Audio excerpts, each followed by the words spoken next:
Alright y'all, welcome back to Combat Arms channel.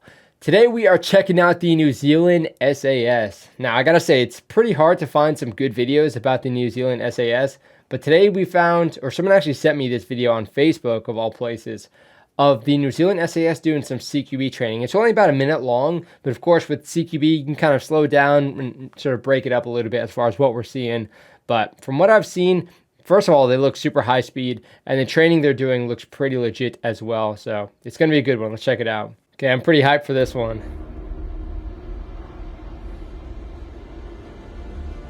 Oh, they got the canine in too. Okay.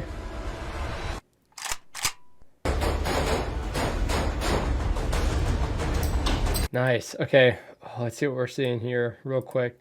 All right. So again, gear looks pretty on par with Special Forces.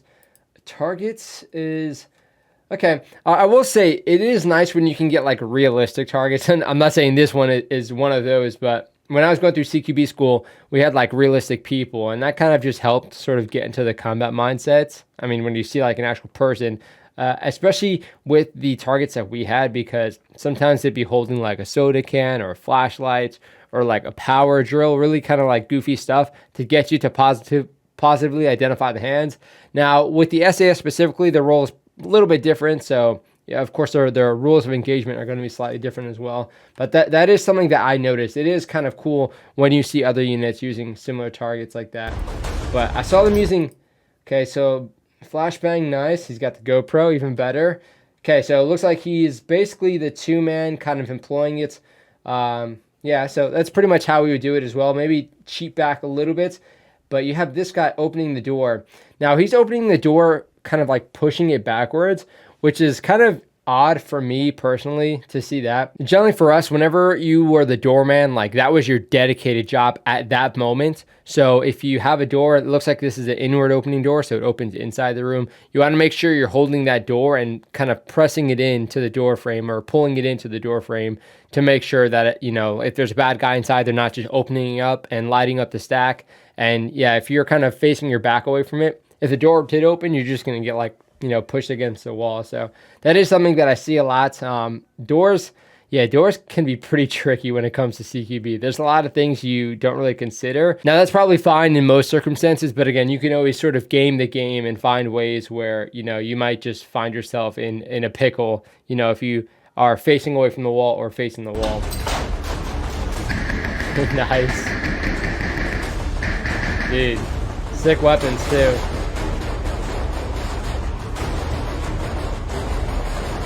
Yeah, you can tell they're very proficient with their weapons. Just the weapons manipulations that they're doing, as far as like, you know, throwing the weapon up into their shoulder, we can see here. So bang's going off, nice. Okay, he button hooked. Oh man, I never understand someone who button hooks, but he might see like a wall right here, so I guess I shouldn't judge too much if I can't see it. And then you got the two-man coming in.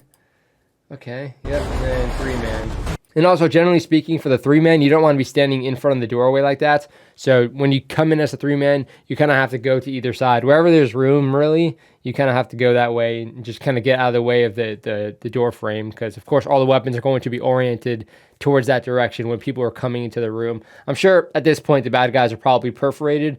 But again, it's just good habit.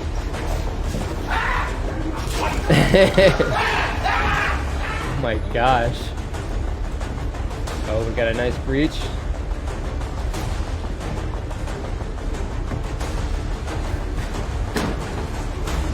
Yeah.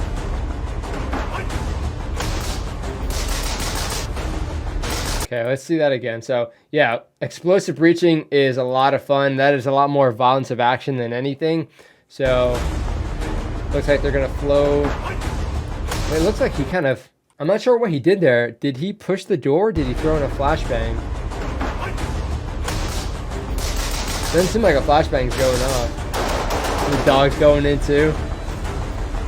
Okay, so you can see he's pushing into the room and engaging the targets. Cool. Like, yeah, of course, if there's targets at 12 o'clock, you're going to want to engage them, like, generally before you get into the room. So you would kind of... So let's say this is a doorway and you're coming from this side. As opposed to going right through the doorway, you can kind of come out, engage those targets at 12 o'clock, and then you can either go this way or you can go that way as well. So that's generally what we practice.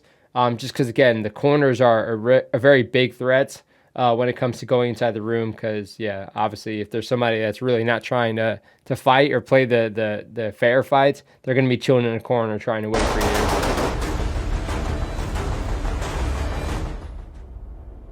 Oh, then the scanning and everything. Yeah, these guys are definitely professionals. I wish this video was longer. Like, it looks like it's longer. So what's going on? Man, the Nomex gloves, like, they're not really like the best gloves, and they kind of deteriorate quickly, but they are very, very comfortable, very cool, very nice when it comes to manipulating a pistol, because they're pretty thin, they're pretty flexible, so you have pretty much solid range of motion when it comes to that. It's definitely a bit of a tease when it comes to the short videos like that. But yeah, CQB stuff, again, there are a million ways to do it. These guys definitely look like professionals. Again, as far as their gear setup, it seems pretty well tailored to what they're doing. But also, again, like the small things that you don't really know unless you've been doing that for a while. Their weapon manipulations, how they're sort of flowing, how, they're not necessarily communicating everything they're about to do.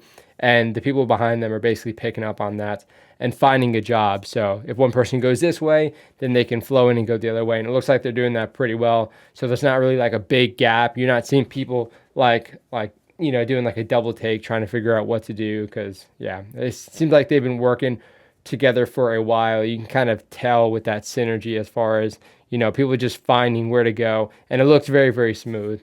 So very cool. Again, if you guys have any videos about the New Zealand SAS, I'd love to check them out. Again, I think we checked out one. It was a while ago. It must have been like 2 years ago or something. But it was pretty freaking sweet. And I gotta say, they're always fun to check out. Any special forces is always fun to check out. But again, some of the more low-key ones that we don't always see as much, yeah, that's definitely more fun to check out, I think, at this point. But yeah, if you guys have any cool videos, definitely let me know. Throw them down in the comment section. Throw them down in the Discord. I would appreciate it. And, we'd all appreciate it because we get to check out some cool guys doing some cool military training. But yeah, I'm going to try and do some more of these short reactions like every couple of weeks, just so we can kind of go through some of the shorter, cooler videos that are out there. Because there's a lot of cool stuff that's kind of, again, under that sort of 2-minute mark. And it's still worth checking out for sure, like this one. But hopefully you guys enjoyed. That is it for this video. I'll see you on the next one.